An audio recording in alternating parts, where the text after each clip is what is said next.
नमस्कार।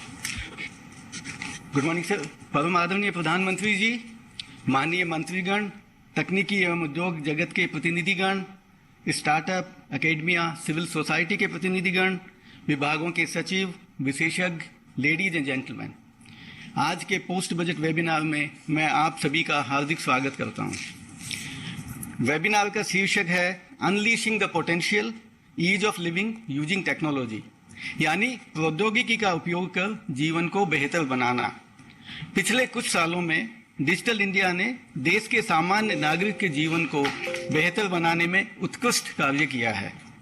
इस वर्ष के बजट में भी प्रौद्योगिकी का समुचित उपयोग कर सामान्य मानव के जीवन को ज़्यादा से ज़्यादा बेहतर बनाने के उद्देश्य से कई योजनाओं और कार्यक्रमों की घोषणाएं की गई हैं। इनमें इमर्जिंग टेक्नोलॉजी, विशेष रूप से आर्टिफिशियल इंटेलिजेंस, 5G, प्रयोगशाला में विकसित डायमंड्स, डेटा गवर्नेंस और इनोवेशन, अनुसंधान और विकास जैसे हैं। ई कोर्ट्स प्लेटफॉर्म, न्याय की सुविधा, ऑटोमेटिक एड्रेस अपडेट सुविधा से जनमानस की परेशानी को कम किया जा सकता है। एंटिटी डिजी लॉकर के उपयोग से व्यावसायिक संस्थाओं को पेपरलेस बनाने पर जोर दिया जाएगा। Common business identifier, unified filing process, विवाद से विश्वास जैसे कार्यक्रमों के माध्यम से विशेष रूप से छोटे व्यवसायियों को और उनके कार्यों को आसान किया जा सकेगा। इनके इफेक्टिव और टाइम बाउंड इम्प्लीमेंटेशन पर आज इस वेबिनार में चर्चा की जाएगी। अब मैं आदरणीय प्रधानमंत्री जी से मार्गदर्शन की प्रार्थना करता हूं। माननीय प्रधानमंत्री जी।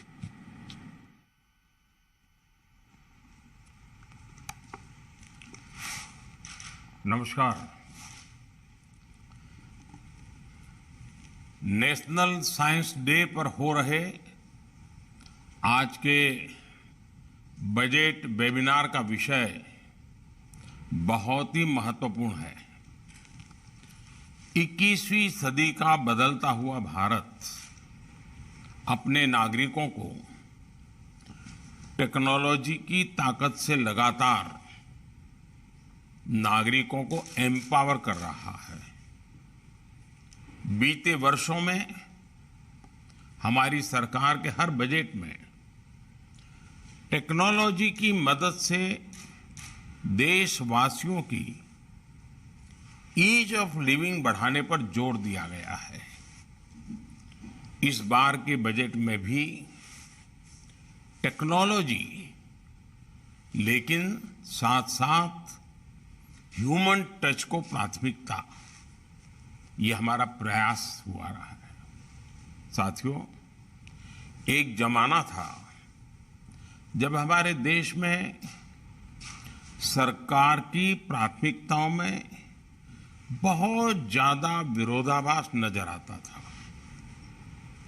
समाज का एक वर्ग ऐसा था जो चाहता था कि उनके जीवन में हर कदम पर सरकार का कोई न कोई इंटरवेंशन हो, सरकार का प्रभाव हो, यानी सरकार उनके लिए कुछ न कुछ करे।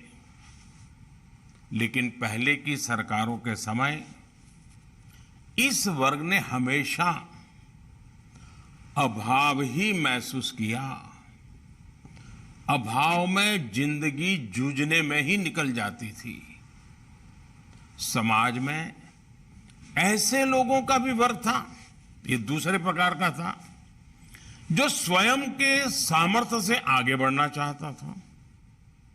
लेकिन पहले की सरकारों के समय ये वर्ग भी हमेशा दबाव, सरकारी दखल, भांति भांति की रुकावटें डगर डगर पर महसूस करता रहा।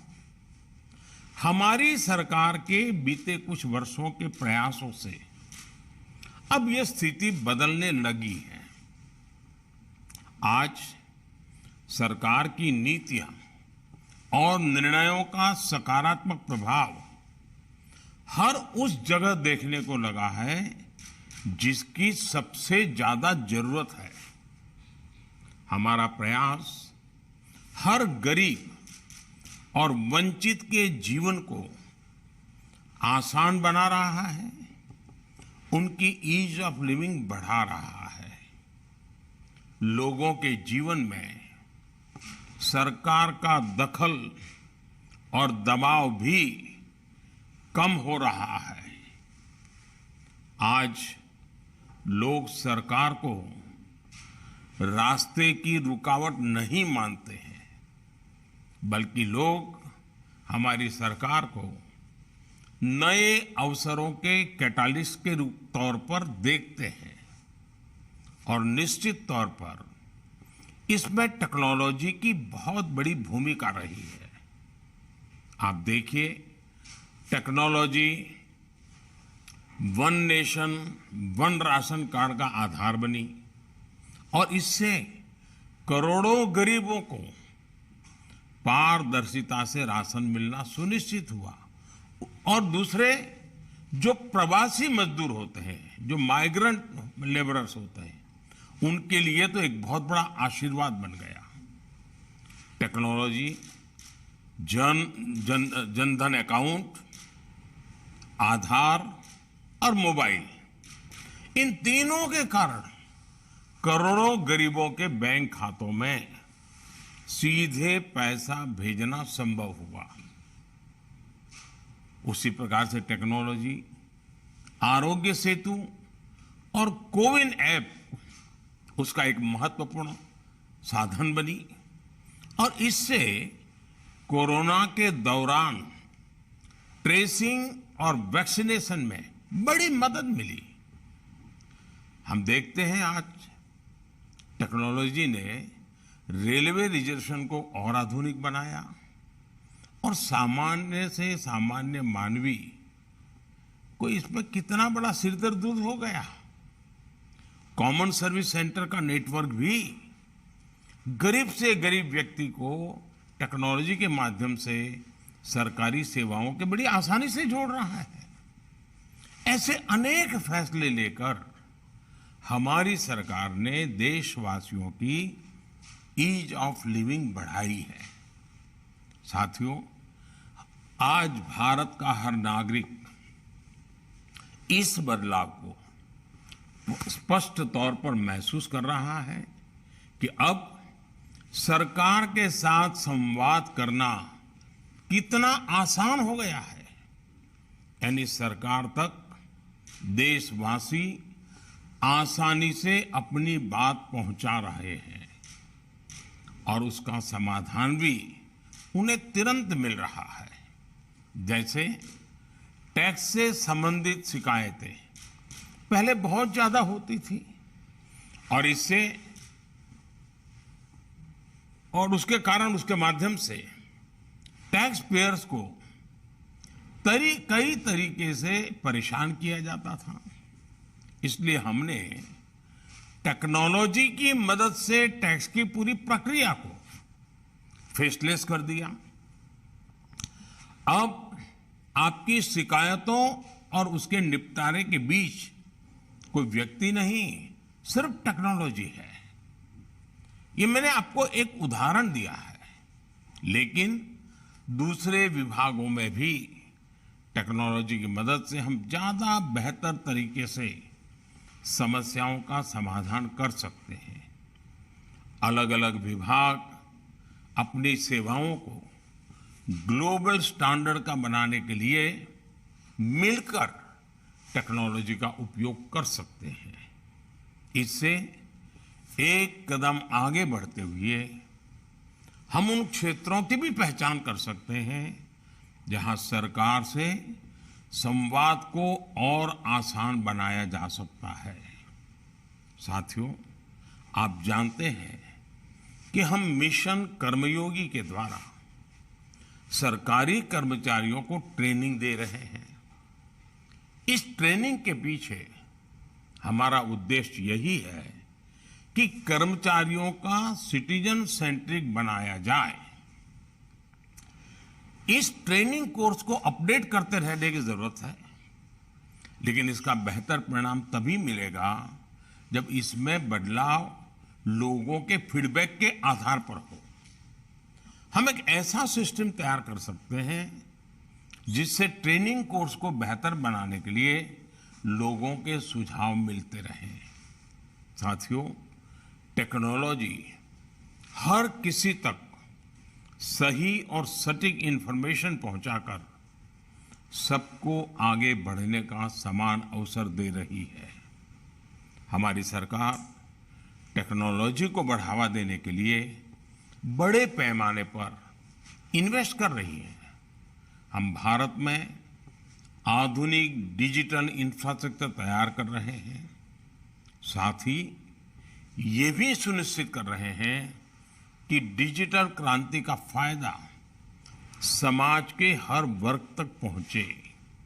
आज GeM portal GEM GeM portal ने दूर दराज के छोटे दुकानदार या रेहड़ी पटरी वालों को भी ये अवसर दिया है कि वो सरकार को सीधे अपना प्रोडक्ट बेच सके।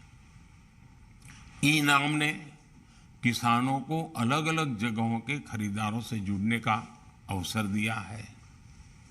अब किसान एक ही जगह रहते हुए अपनी उपज का सबसे अच्छा मूल्य पा सकते हैं। साथियों, आजकल 5G और AI की चर्चा तो काफी दिनों से हो रही है। ये भी कहा जा रहा है कि इंडस्ट्री, मेडिसिन, एजुकेशन, एग्रीकल्चर और तमाम सेक्टर में बड़े बदलाव आने वाले हैं। लेकिन अब हमें अपने लिए कुछ विशेष लक्ष्य तय करने होंगे। वो कौन से तरीके हैं जिससे इस टेक्नोलॉजी का उपयोग सामान्य मानवीय की बेहतरी के लिए किया जा सकता है? वो कौन से सेक्टर्स हैं जिन पर हमें ज्यादा ध्यान देने की जरूरत है? क्या हम समाज की 10 ऐसी समस्याओं की पहचान कर सकते हैं जिनका समाधान AI के माध्यम से हो सकता है? जब हम हैकेथॉन करते हैं, देश के नौजवानों के सामने टेक्नोलॉजी के द्वारा सॉल्यूशन की बात करते हैं और लाखों नौजवान जुड़ते हैं और बहुत अच्छे सॉल्यूशन देते हैं। साथियों, टेक्नोलॉजी की मदद से हम हर व्यक्ति के लिए डिजी लॉकर की सुविधा लेकर आए हैं। अब डिजी लॉकर फॉर एंटिटीज की सुविधा है। यहां कंपनियां, MSME अपनी फाइलों को स्टोर कर सकते हैं और उसे विभिन्न रेगुलेटर्स और सरकारी विभागों के साथ साझा कर सकते हैं। डिजी लॉकर के कंसेप्ट को और विस्तार देने की जरूरत है। हमें देखना होगा कि और किस तरीके से लोगों तक इसका फायदा पहुंचाया जा सकता है। साथियों, पिछले कुछ वर्षों में हमने MSME को सपोर्ट करने के लिए कई महत्वपूर्ण कदम उठाए हैं। इस बात पर मंथन की जरूरत है कि भारत के लघु उद्योगों को बड़ी कंपनी बनने में कौन कौन सी बाधाएं आती हैं। हम छोटे व्यवसायों और छोटे उद्योगों के लिए कंप्लायंस कॉस्ट को कम करना चाहते हैं। आप जानते हैं कि बिजनेस में कहा जाता है कि टाइम इज मनी, इसलिए कंप्लायंस में लगने वाले समय की बचत का मतलब है कंप्लायंस कॉस्ट की बचत। अगर आप अनावश्यक कंप्लायंसेस की लिस्ट बनाना चाहते हैं तो यही सही समय है, क्योंकि हम पहले ही 40,000 कंप्लायंसेस खत्म कर चुके हैं। साथियों, सरकार और लोगों के बीच विश्वास की कमी गुलामी की मानसिकता का परिणाम है।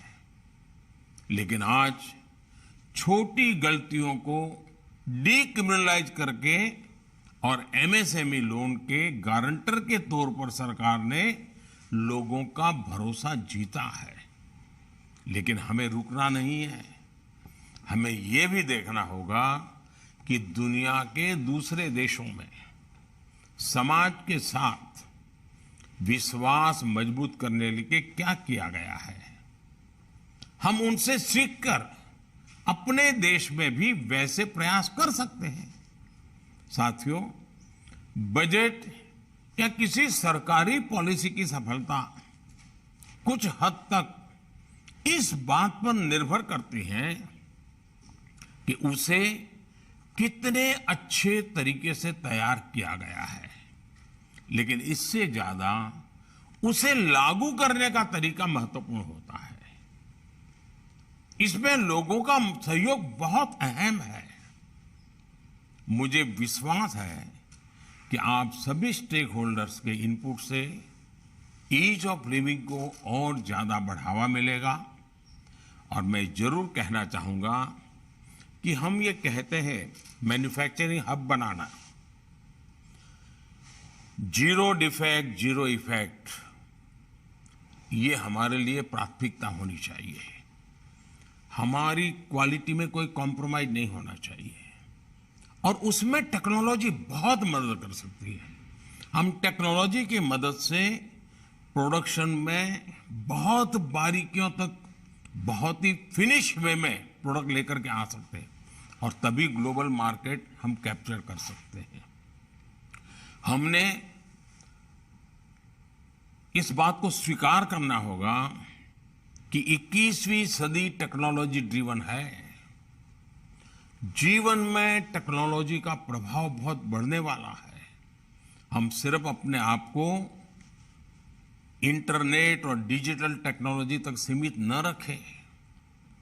उसी प्रकार से जैसे आज ऑप्टिकल फाइबर नेटवर्क गांव-गांव पहुंच रहा है, पंचायत तक पहुंचेगा, वेलनेस सेंटर पहुंचेगा, टेलीमेडिसिन चलेगी, इवन हेल्थ सेक्टर भी पूरी तरह टेक्नोलॉजी ड्रिवन हो रहा है। आज देश बहुत बड़ी मात्रा में, जैसे डिफेंस में हम बहुत कुछ आयात करते हैं, हम हेल्थ में भी बहुत कुछ आयात करते हैं। क्या मेरे देश के उद्योग जगत के लोग टेक्नोलॉजी में अपग्रेडेशन करके उस दिशा में नहीं जा सकते हैं? और इसलिए अब जैसे ऑप्टिकल फाइबर गांव-गांव पहुंच रहा है, जब तक प्राइवेट पार्टी सेवाएं लेने के लिए नहीं आती है, नए नए सॉफ्टवेयर लेकर के नहीं आते हैं, सामान्य नागरिक उस ऑप्टिकल फाइबर से अब क्या सेवाएं ले सकता है, क्या फायदा उठा सकता है, उसके मॉडल को हम डेवलप कर सकते हैं। और हम सब कुछ में जन भागीदारी चाहते हैं। सरकार को ही सब ज्ञान है, ये न हमारी सोच है, न हमारा दावा है। और इसलिए आप सभी स्टेक होल्डर्स से मेरा बहुत आग्रह है कि आप 21वीं सदी, जो कि टेक्नोलॉजी ड्रिवन सदी है, उसको हम जितना जल्दी फैलाएं, जितना जल्दी सरल बनाएं, जितना जल्दी जन सामान्य को एम्पावर करने वाला बनाएं, उतना देश का भी, लोगों का भी कल्याण होने वाला है। और 2047 में विकसित भारत के लक्ष्य को प्राप्त करने में टेक्नोलॉजी हमें बहुत बड़ी ताकत देती है। और हम भाग्यवान हैं कि भारत के पास नेचुरल गिफ्ट है, हमारे पास टैलेंटेड यूथ है, स्किल्ड मैन पावर है और भारत के गांव के लोगों को भी टेक्नोलॉजी का एडॉप्शन की कैपेबिलिटी बहुत बड़ी है। हम कैसे इसका फायदा उठाएं, मैं चाहता हूं कि आप लोग विस्तार से इसकी चर्चा करें, बारीकियों से चर्चा करें और जो बजट आया है उसका उत्तम से उत्तम आउटकम कैसे हो, उसका उत्तम से उत्तम लाभ लोगों तक कैसे पहुंचे, इस पर आपकी चर्चा जितनी गहन होगी, ये बजट सार्थक होगा। मैं आपको बहुत शुभकामनाएं देता हूं। बहुत बहुत धन्यवाद।